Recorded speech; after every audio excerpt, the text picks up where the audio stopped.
Broadcasting from the business capital of the world, this is the Podcast Business News Network. Pretty much all of us have dealt with some type of gut issue at some point. I don't think there's anybody that can say, I've never had an issue with my stomach or my digestion. Never. We've all. Could be something you ate, could be stress, could be whatever. Did you ever think about how those gut issues, and maybe the ones that continue to flare up, could be connected to other medical issues in your body from the gut? We're going to talk about that today. He is the gut guy. He is the expert when it comes to all of this. I don't think there's any question I've ever asked of him that he couldn't answer.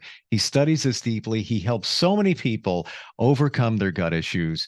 You're going to learn a lot today. Probably be surprised like I am every time I talk with Josh Dech, and he's back with us. Hey, Josh, how you doing? Happy to be here, Steve. And I appreciate the intro, but for all you know, I could be making it up. So, I mean, Having gone through gut issues myself, I fact check. So you're not yeah, making it up. no, and I'm certainly not. What's my greatest fact checker? Right over here. It Mhm. knows. I've, everything you've said, and even things that I didn't realize that came to light. I'm almost apprehensive about jumping into what we're going to talk about today. Mhm. How gut issues are connected to other medical issues and or disease. Tell us.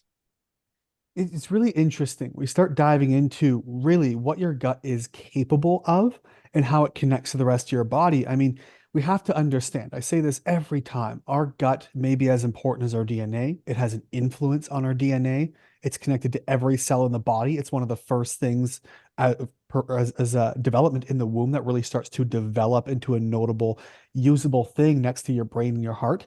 It comes from the same tissue as your brain. Our guts, Steve, we are born as 99% human cells. About 1% of us is just bacteria and microbes. By the time we die, we're 90% microbes and 10% human. And so we have to ask ourselves, if the importance of our gut is so vast that it literally outnumbers us 10 to 1, are we human beings having an experience in life, or a big sack of microbes like bacteria and fungi and parasites living out a human experience? It's really bizarre existential crisis, but the idea is that our guts are interwoven, intertwined to every aspect of our health and our well-being, and it is either directly responsible for or largely responsible for the 93% of the leading causes of death in the USA. Like I said, I was apprehensive about talking about this today, and now I see why. I was shocked in learning a few years ago, and you further validated it, how the gut is like a second brain. Mhm. And that to me was a mind blow. But hearing all of this about what it's like when you're much younger and then older, unbelievable. Um, wow. It's Mhm. we don't put enough stock into our gut and even just our food, what we're eating. We just rush in Mhm. and we take for granted that this amazing machine in the middle of our body is going to process everything and make it all right again. But machines break down. Absolutely. It's really ironic, and I've done this in the past. I'm guilty of it. I've had clients say the same thing where they'll go through a McDonald's drive-through and they'll look at their dog in the front seat and go, "No, this is bad for you." And they pop it down the hatch themselves. And so it really is a lack of consideration in all regards for what we're eating, frankenfoods, what we call food-like substances, that they kind of look, smell, and resemble real food, but they're not. It's not something our machinery can use. I mean, if you put sugar in a gas tank, it's going to break down the car, either now or eventually. Same thing happens to our gut. We tend to forget the importance of what's really going on. And so what ends up happening, picture, Steve, you're driving your car and you get a flat tire. Now, if your tire gets flat, what are you going to do? You got a couple options, right? You could pull over right now, change the tire, patch it, repair it. Right. Number two, you could hope for the best and hope it limps you along to somewhere else before there's imminent damage, or you keep driving the car till it's destroyed and it completely rolls and fumbles and you destroy the front fender and suspension and brake lines, and you have to replace your entire car. Well, the same thing happens to us as people. We get these things into our system that should not be. What starts with a little bit of bloat, like a pop tire, something that could be a quick fix, very easy repair job, ends up wearing and tearing and breaking down over time until we end up needing to replace the entire vehicle. We wonder why 10, 20, 30 years down the road, we get these diseases that we just say, well, it's genetic. Well, my grandfather had it. Mm. Well, my mom had it. But the reality is, you followed the exact same breakdown path. And that weak link in your genes turned into these diseases. When the chain gets pulled, the weak link breaks first. You could get three people in a room who all do the same bad habits, who get three different chronic diseases based on their weak links. But it all comes back to the gut, what we're eating, how we're living, and how we're influencing our bodies on a microscopic level every single day. Mm. Let's talk about some of the things that those gut issues can be connected to. Some examples just to illustrate the severity of what we're talking Mm. about. I can give you a complete list. I mean, let's let's say a complete list. Any disease, Steve, you can possibly think of, anyone may in some way be linked back to the gut. Let's go over the common ones. So we'll use the CDC's data, right? Very reliable, big organization. So the top causes of death that we see as per the CDC in North America, we're looking at heart disease, cancers, cerebrovascular. So you're going to deal with strokes and cranial issues, chronic lower respiratory diseases, diabetes, Alzheimer's, kidney disease, liver disease, like chronic liver disease, cirrhosis, even fatty liver, primary hypertension, so blood pressure elevated, or renal disease, so that's kidney disease, Parkinson's, influenza, pneumonia, or septicemia being like blood infections. These can all be directly influenced by, or your gut may be directly responsible for these. That's 93%. The other 7%, that's that 15th leading cause of death, is self-harm or accidents. And so every cause of death, the leading cause of death that we're calling, quote, normal, is in fact not normal and is very well largely preventable if we come back to the gut and inflammation and the things that contribute to it. Then what do we do? Does it come down to food? Does it come down to stress? Where where is the fix here? Or at least a couple of steps in the right direction. Yeah, sometimes I wonder if we're better off just asking Elon Musk if he's got any of those tickets to Mars left over. Just start new, I don't but know. Things are not looking too good with Tesla right now. I'm just saying. I that's don't true. We'll make sure he knows you said that. So I we don't have a start Tesla, so I don't have to worry about him shutting it Oh, off. me either. Me either. So we start looking into our food, where it comes from. We have to consider number one, if your great great grandmother did not recognize it, it's probably not an actual food. There's a direct correlation. Now, again, we have to be careful because we can say that correlation does not equal causation. That means it may have been related to, but it may not be responsible for. But there's a direct correlation around the late 1920s, 30s, as processed foods started coming in, especially in the 1950s. If you look at the charts of disease, obesity, sickness, autoimmune disease, cancers, digestive disorders, they skyrocket at a 45-degree angle from the 1950s onward. This is where really the big introduction of processed foods started, was in the mid late 1950s. And so it's this exponential climb that we start to see. So food is our biggest threat because it's the things we're putting into our body. Now, we can expand that out and say, well, it's the water we're drinking. I've got a colleague of mine who runs a gut health company. She's a researcher. She has a microbiome company out of Texas, and her gut started getting screwed up. Well, she found uranium and aluminum and all kinds of junk in their water. So this is what we're ingesting. Then you've got 60, 70% of Americans in the USA are on some kind of pharmaceutical drug on almost a regular, semi-regular basis. 60 plus percent over 60 years old are on two or more. So you've got hundreds of millions of people consuming pharmaceuticals that don't get fully broken down, digested, which we excrete through our bowel movements or through urine, which get into the water system, which get processed and never fully purified. So it changes our food supply, it changes the fish in the ocean, it changes everything about us.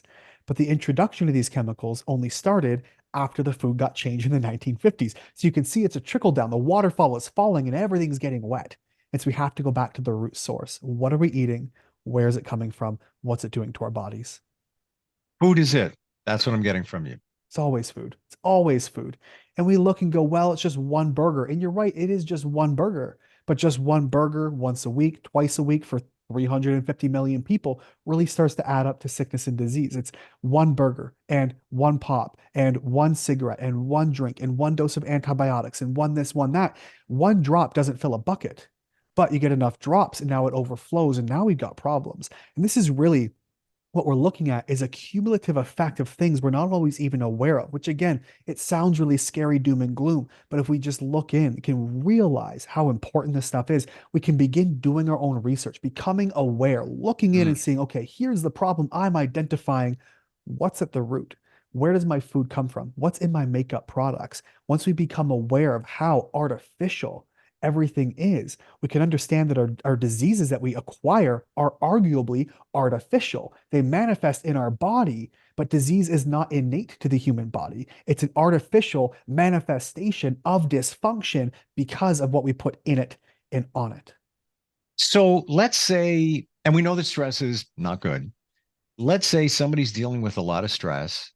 And of course, like the typical person, their diet isn't the greatest, and there's a lot Mhm. of impurities, if you will. Of You course. got those two going on there. Which one is more serious in terms of the gut? This one you could probably argue both ways. And this is where it gets really interesting because if somebody is extraordinarily healthy, they have a very healthy lifestyle, they get out, they exercise, they get into the sun, they, detox really well, they eat extremely terribly, they might have a better job of getting rid of some of these toxins and extracting some of these foods than others would. But if you get somebody who's very healthy, eating extraordinarily well, they're out in the sun, they're exercising, doing all the same things, they don't get sick, but they're extraordinarily stressed, it compromises the ways in which we break down, digest, and absorb our food. And so you can make an argument either way that stress compromises the factory or the assembly line, right? Mouth to anus, your whole GI tract, it's an assembly line. Something comes in, something gets extracted, we utilize, create these products and byproducts of vitamins and minerals and nutrients, and we excrete the end products or the waste material, just like a factory. But if you screw up that assembly line, your byproducts and what you're able to extract, the efficiency of that extraction becomes compromised. On the same end, if you put garbage materials into a factory, you're getting garbage back out the other end. So I think they're both equally important. They do play well together. And if we can control both, we can obviously optimize it in the best ways. So, got a question here. You can always reach us instant feedback, steve@gmail.com. Michelle is in Hamden, Connecticut. She says, I go to the bathroom the same time every day. My friends actually make fun of me because I'm so regular. I ate at a restaurant 2 weeks ago and had some stomach issues the next morning. Ever since then, my bathroom habits have been off in terms of my schedule. Is this something to be concerned about? Hmm. So it's really interesting. You're more interesting that your friends make fun of you for being regular, which I think the joke's on them because they're Well, the ones who have the problem. So we'll talk listen, about that. I'm connected to somebody very close who takes, don't judge, Imodium because she's afraid she'll be out somewhere. And if she eats something and it triggers, and I got to go to the bathroom right away. Mhm. So if she's going out for the night or whatever, but then, she talks about the Imodium, messes her up for a long period of time. But anyway, I digress. But I totally agree with you. I think being on schedule, you can rely Yep. on it, right? Well, it's very important to be on schedule. But I mean, when your schedule starts to change, we have to consider the factors. Is it a work schedule, a personal relationship issue?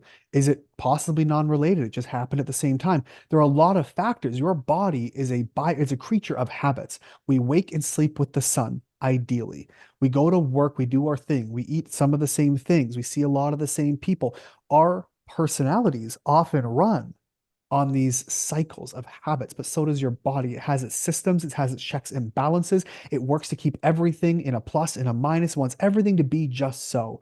Anything you can do can throw that out of whack depending on how sensitive the system is. So I look at it this way.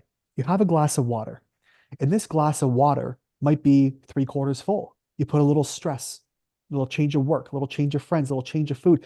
It starts to pile up and pile up. Now, I'm sure we've all filled a glass to where it's just brimming. You got that bubble of water to the top. One wrong move, one extra drop, and it overflows. Some of us are already there. We don't realize it. I deal with people in Mhm. the worst, and Crohn's and colitis. So they got the worst gut diseases. But we see a lot of people with GERD and acid reflux and bloat. Many of them don't realize. They say, well, stress caused my gut issues. Well, I went out to eat this one food and it caused my gut issues. They don't realize that was the drop in the glass. That was the thing that caused that bubble to finally tip over Uh, because they were already so full, but not realizing that their body was able to manage and their life was just so well regimented. Nothing really threw it off the kilter. Nothing shaked the glass enough for it to have to spill over.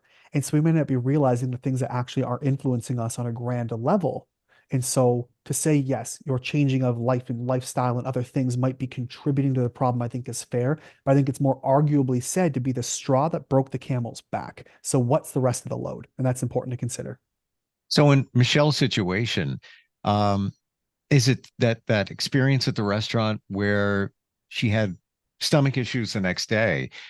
Is it reasonable to think that that was the drop of water that kind of just upset the apple cart in some words? Yeah, it's likely. I mean, you get somebody who's very healthy and has no underlying health concerns. A stressful day, you're eating something different or something even they usually eat shouldn't cause bowel issues. It shouldn't cause them to just all of a sudden now have this lifetime of ongoing issues, right? Upset schedules.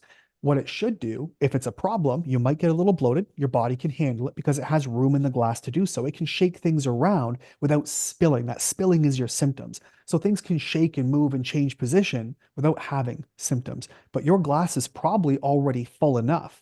You've already got enough underlying conditions, bacterial overgrowth, or something else going on inside your system where that was the thing that sloshed it. That was the spill, the straw that broke the camel's back, to throw 40 analogies at you. But, Hmm. but that's the idea.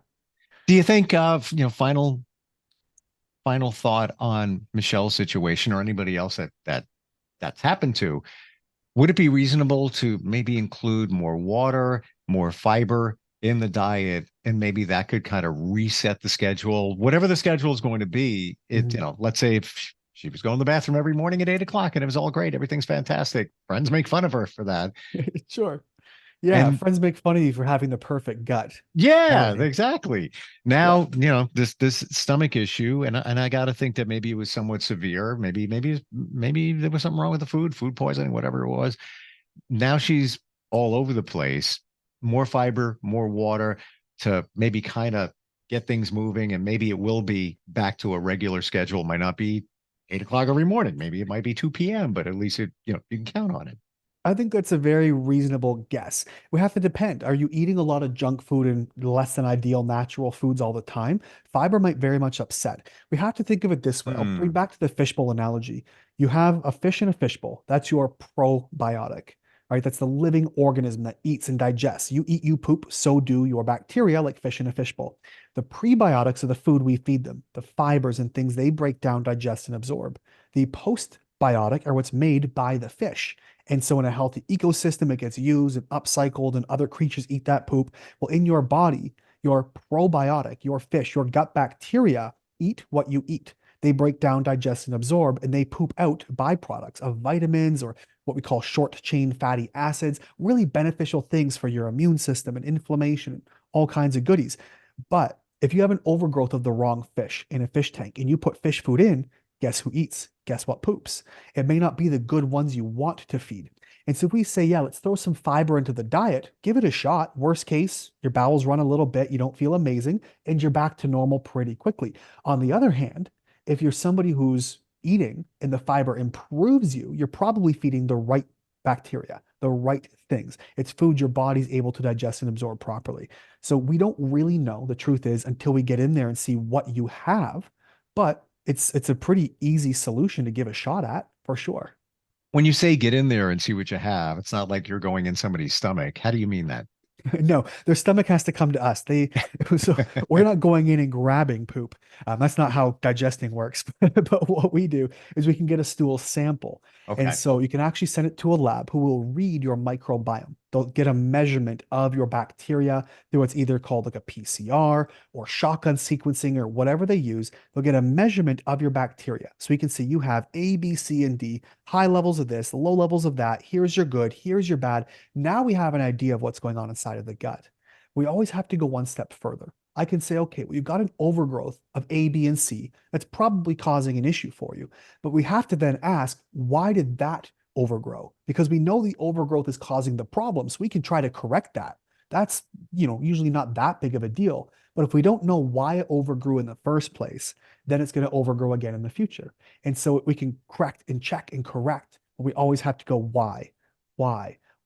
Get to the next layer of why. Figure out your gut bacteria is off. Why? You're stressed. Why? And you can literally pull it back to some people who their mom actually had gut issues when they were breastfeeding, and then the baby got a seed of some imbalances which overgrew under a stressful life, and on things went. They were bullied in high school and had friends that ate junk food and now are contributing to water in our glass. And now we're in our 20s, 30s, 40s. It finally overflowed, and now we have these diseases. They don't come out of nowhere. Diseases build over many years. By the time you find them, it's already been going on. And so we always want to go back to the root to figure out where that started. When we pull that pin out, that's when things start to fall apart and diseases unwind and reverse themselves. Whoa. Okay. Even back to the mom breast milk, and even back then, and let's say that compromised a baby maybe a little bit in terms of what they were digesting. And then are you saying from that point forward, then life took over and got bullied on the playground, stress, you had this, situation you dealt with as a kid, then this, and that just added to the water in the jar? That's exactly it. That's actually a scenario from somebody I spoke to recently who came in for a consult through the program. They were dealing with their 9-year-old. And now 9 is pretty young to be dealing with digestive disease. But we went back, we can tell mom's overweight. Mom's got a lot of acne. Mom's got her tongue. She sticks it out and it's just white. It's a film on top. It's associated with candida, which is a fungal overgrowth. And she's had these issues on. And she has many, many more candida signs and symptoms, cold hands and feet, and mood swings, and brain fog, and cravings, and all kinds of stuff. And so her kid had gut issues since they were about 3, 4 years old. They were always a bit colicky, so they're crying and screaming as a baby, which means the baby's in pain. They just can't communicate with words. And so they had that right from the beginning. Now we know, or we can, I guess, that mom had a candida issue this whole time. That gets into the breast milk. Now we don't know truthfully how all these bacteria really make it to the breast milk. We know that they do. They get into the baby's body, they seed and they plant. Now, if you plant a seed, a field full of seeds, and 80% of them are weeds, it's not going to be a great thing to harvest, to eat from. But if you plant a field where it's 99 to 100% all good seeds, you're going to get an amazing crop and harvest. The same thing happens in the body. This baby's field in their gut was seeded, and half of it or more was weeds. And then you get into bottle feeding instead of formula. Now, formula through a bottle instead of breastfeeding, which gets more oils and other junk that's artificial. It's better than nothing, but it's not a perfect solution if we have a choice. And then you get a baby who's growing up eating not the best food. They're getting French fries and other junk. You're contributing to inflammation, which lets those bad things, those bad seeds overgrow even more. And then they're into school. Mom and dad are fighting in the house. They get a divorce when they're 6, 7 years old. The kid's really stressed out. Their assembly line starts to maltime. It gets a bit messed up. The byproducts coming in and out are not equal anymore. And so we start growing the wrong fish in the fishbowl. And then we start feeding them who knows what. They poop out bad byproducts, and it comes back to this negative overgrowth. So by 9 years old, you were set up for the worst of the worst. The seed was bad, the food was bad, the stress was bad, the growth was bad. And now here we are, we have gut disease. It can take a couple years or 50 years, but it tends to happen that way. Wow. Eye opener today. Had no idea that all of this stuff can work against our gut, even from an early age. And now, I was just going hypothetical. We have stress over here, we have bad diet over here. You blended the two together for a lifetime of challenge or potential challenge. Does it start with a stool test? Is that really the really good baseline to figure out a lot of stuff? It can. We look at Candida, for example, as a fungus. It's one of the things we see as a major layer of severe digestive disease like Crohn's and colitis in our practice. So anybody who's got bloat or irritable bowel or something right now might have Candida. It just hasn't broken down. We talked about the tire, right? If you don't change your pop tire now, you could ruin your car later. Maybe it hasn't gotten there yet, but we see Candida as a major layer. And so we start looking at how to actually manage it, or how to test for this rather. A GI map, so a stool sample, may not detect it because it's actually a small bowel bacteria. It's in the small intestine primarily. It doesn't always make its way down to the large, but if you detect it, it's probably abundant. So we go through two different tests. Either one, we can use a stool sample. My second one I prefer is called an organic acid test, which is a urine sample. When you work out, Steve, you go to the gym and you work out, your muscles produce lactic acid. It's a byproduct. Same thing happens in our body. All of our cells and organisms produce byproducts as acids, and we can measure these through urine. There's a test we use. It's 76 different byproducts we can measure. So we can see where your levels are at, what's going on, what's working, what's not. But ultimately, we also look at symptoms. It's through something called symptomatology, where your symptoms tell a story. We combine that with your history, come up with a prognosis or an idea of what we believe, which can be confirmed by testing. Then we know really what's going on, where it started, and now we got a full picture. Once you have the picture, then we have an idea. When we have an idea, we can pursue a course. We pursue a course, we can identify what does or does not work for you, what makes it better or worse. Boom, now you start getting better. And this goes beyond just masking your symptoms, because unfortunately, our doctors will just have us take drugs or have us take Imodium, like your friend, rather than figuring out why her assembly line is dysfunctional. They just put a patch in there instead, rather than fixing the actual problem. And so now that problem unmanaged gets worse and worse over years until you have a disease. You are truly a 360 approach to all of this. You really are. You're not just looking at, got some tummy trouble. It's the whole big picture. Amazing. Josh, how do we connect with you? Easiest way, Steve. Everything can be found at gutsolution.ca. That's all singular, .ca for Canada, gutsolution.ca. We've got an amazing podcast all about the gut, what's happening, where diseases are coming from, how to fix your gut. You can reach out right into the show. If you need help, you can reach us there. Everything can be found at gutsolution.ca. Always great talking with you. Sometimes shocking, but it's reality, and appreciate it. Look forward next time we talk. I'll be looking forward to it. Thanks for having me, Steve. Are you looking for even more of the podcasts and hosts that you love? The Podcast Business News Network is proud to announce that you now have even more ways to listen live. Check out the MyTuner Radio, online radio box, and Simple Radio apps on iOS and Android, or find us online. Search for Business News Network on mytuner-radio.com, or search Podcast Business News Network on streama.com and onlineradiobox.com/US. Take your podcast on the go and don't miss a minute of the action.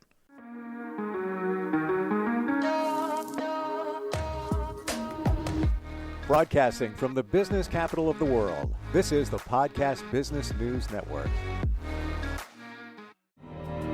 For nearly 2,000 severely injured veterans, everyday life has become filled with barriers. Day-to-day simple tasks can become pretty daunting. I have to carry my chair up 2 flights of steps or have somebody do it for me. What scares me the most is just the falling. When I'm struggling with my house, I think, to have that one great barrier just knocked down, it's crucial. Home for Our Troops is a wonderful nonprofit that builds a mortgage-free, fully adaptive, handicap-accessible house. And there's no catch. It'll be our very first home that we've ever owned. This is a game changer. This is where your life begins again. We need you to join us in completing this important mission. Please visit hfotusa.org and help build homes and rebuild lives. Because of you, everything's going to be okay.